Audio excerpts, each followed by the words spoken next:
Maybe we say that some people's laws are cracked by benevolent spirits. You people here, your laws have been cracked by benevolent spirits. I see up to 90% of the Incubatees are very young people. In Igbo land, there is something Madam mentioned that is serving as Incubatees, apprentices. You are now apprentices to people who have businesses. These apprentices you become today, courtesy of Edward Livelihood, within a short time, you will become Oga. Clap for yourself. There is something you must learn. You are given this golden opportunity to make a start in life. Don't miss it. Let me recognize the very special people here today. The most important people in this hall today are the Incubatees. Unumara, that you are the most important here today. There is no need equal. The Bible said it. He who has an ear, let him hear what the Spirit says to the churches. The spirits are here.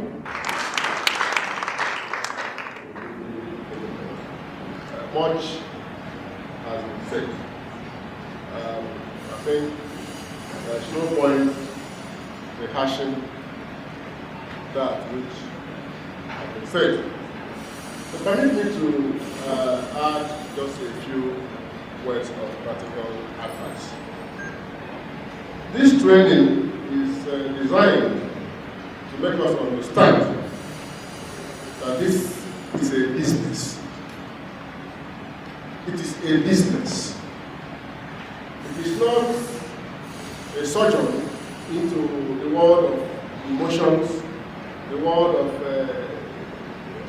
meaningless charity. It is a business.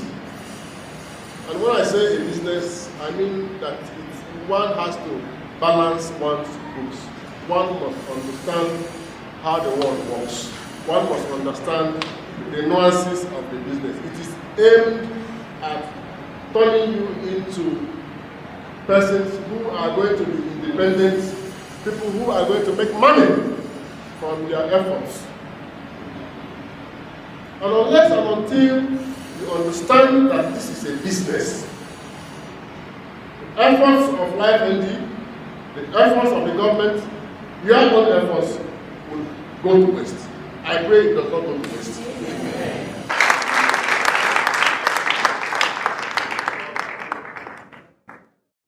I hereby declare this training session open.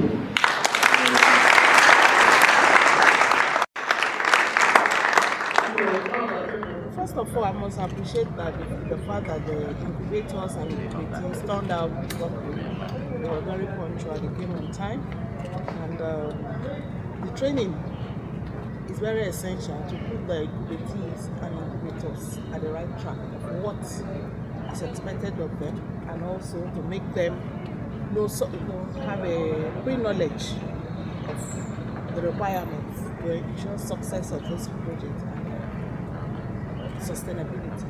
So my advice for them is that they should take it very seriously. And right now, agriculture is an in thing. Other sectors of the economy, they go down. Agriculture, we find ourselves, we must feed to stay alive. The COVID-19 incident is an eye-opener of what can happen if there is no food. Recall that because there was no movement, somehow the southern region tend to depend on the north for food. But because of that restriction of movement, the southern region actually suffered for shortage of food. I must say that this is one of the best programs I've seen in agriculture recently. It's a program that is teaching people what they should do in agriculture. The program is exposing people to practical agriculture, giving them the theoretical versions of how to succeed in business, and eventually empowering them. So which other program could be better than this? This is one of the best. It's something that anybody, any benefiting person should use as an opportunity to rise, never to fall. So I thank God for this. As for the impact of this into the food security of the country, well, this time we are now raising to be a scientific, a business-like agriculturist who will go into the field and produce and pass through the value chain of agriculture and impact positively on the food chain of the food security of the country. So this is a good program. It will have very positive impact in Abia State and Nigeria in general. Because of the counterpart fund that has already been paid by the state government, the funding that goes with that counterpart fund is already in place.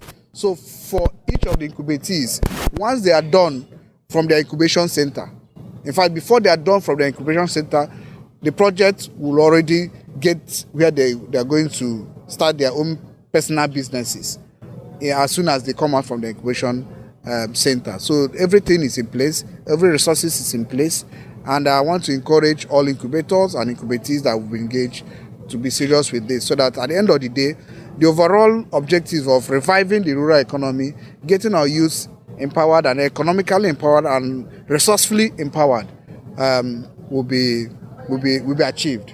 My farm is mainly poultry farming. We breed both layers, broilers, and turkey, anything that concerns poultry. We do it there. We have 5 incubatees attached to my farm. If they are able to concentrate and learn the rudiments of whatever that is being taught there, I bet you they will come out very good poultry farmers. I'm attached to automated Gari processing industry. UCHENNA autonomous community. When the incubatees met, we decided that since we are unemployed, that we are going to be diligent in what we are doing. Myself, I am going to come down very low so that I can learn the process of producing gari and to solve the problem of food scarcity in my locality. Autonomous community precisely. They process cassava there. Thank God I'm participating in this thing today. At least I've seen something that will change my life for better, to help me take care of my children and my entire family, and then the community at large. I want to thank the people who have organized this program. After our stay here and at our incubation centers, we'll be glad that we really met with Life ND and federal government and the FAD. Thanks so much for selecting us out of thousands of persons, and thank you for training us. I'm attached to Kwawest local government, Umutekasa, and we are producing oil palm, like we are working on oil processing.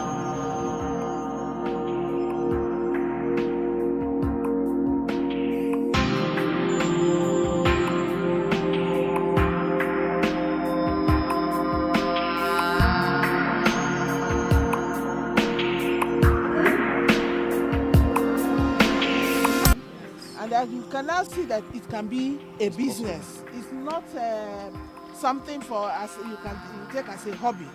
That's the essence of bringing you here, to see,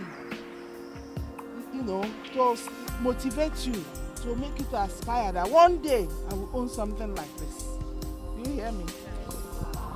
Anyway, this is our puller section. This is where we raise our puller from day old to point of play. Here we have 2,000 pullers. So they will be here until when they start dropping. Once they start dropping, after their last vaccine, 16 weeks or 2, we will now move them to the battery. So I will show you where the battery is.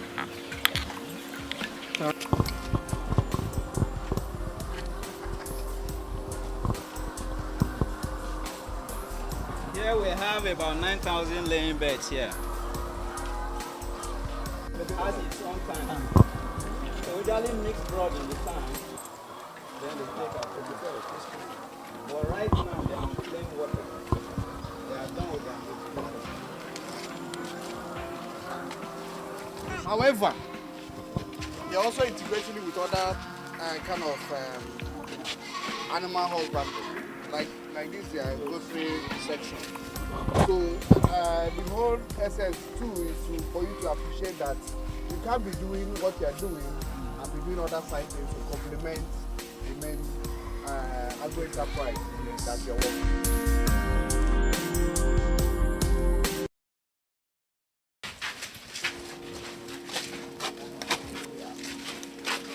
The oil mill section of the farm. This is a bunch separator. You separate the bunch from the fruit. After separating it, you take it to the cooker. The boiler? The boiler, yeah. Then from the boiler, we now take it to the digester. It will now come out from this place. After it has been digested, we take it to the presser. When we press, we now get the palm oil.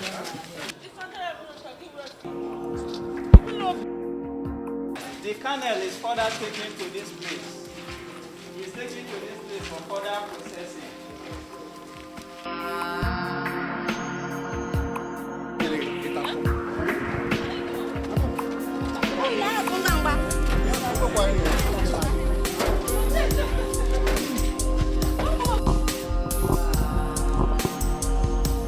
Is that?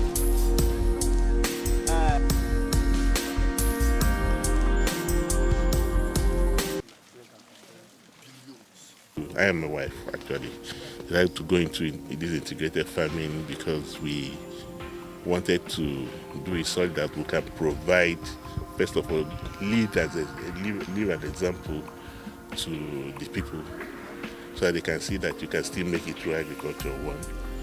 Two, our plan is to provide the essential inputs for our people, especially people that are interested. Like if we're able to provide them with initial inputs, and guide them, and then off-take it, and then set up a good marketing process. Well, there's no getting saying that agriculture is the way to go. I have continuously advocated that as an alternative source of revenue and the alternative way to grow our economy.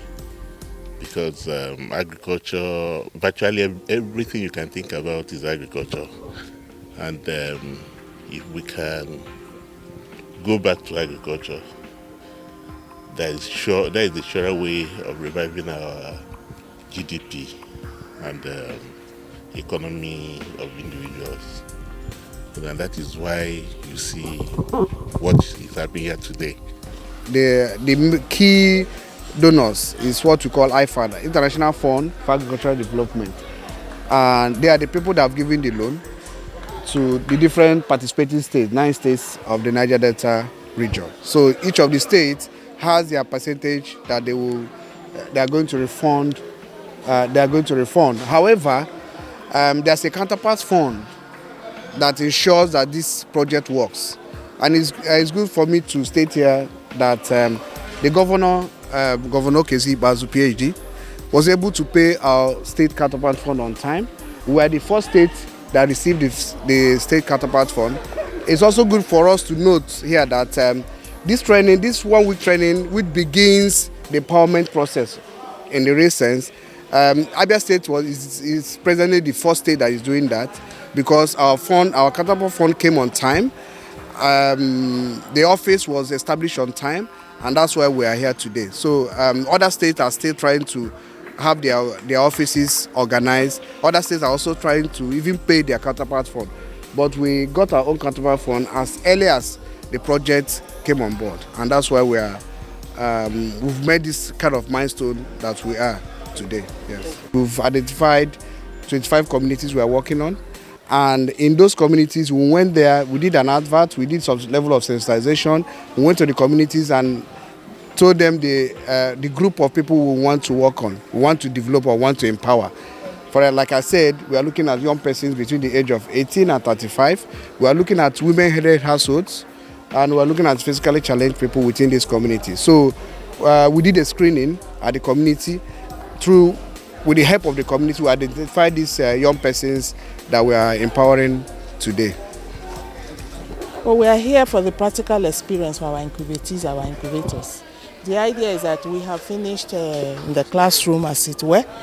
We want them to see the practical aspect of it, and also to make them realize that agriculture is a business that even the rich are involved in it. It's not meant for the poor or for the old people. And also to let them know the different value chain that is in agribusiness. Well, this is East Goshen Farm. It's an integrated farm because we try to have everything here. And well, it's been in operation for about 4 years now. God has been helping us anyway for us to get where we are now. What do you have here? We have piggery section, we have fishery, we have goatry, we have poultry, that's broiler and laying birds. We also have the palm processing section. We have palm kernel processing machine. We also have palm oil processing. Well, they are not the first set that we have ever had. There was this amnesty, Niger Delta amnesty. We had about 40 of them, and they were trained perfectly here. You know, the most important thing is that after the training, what does the government do? If they can sponsor them, you know, for them to take up what they have learned, of course they will do well.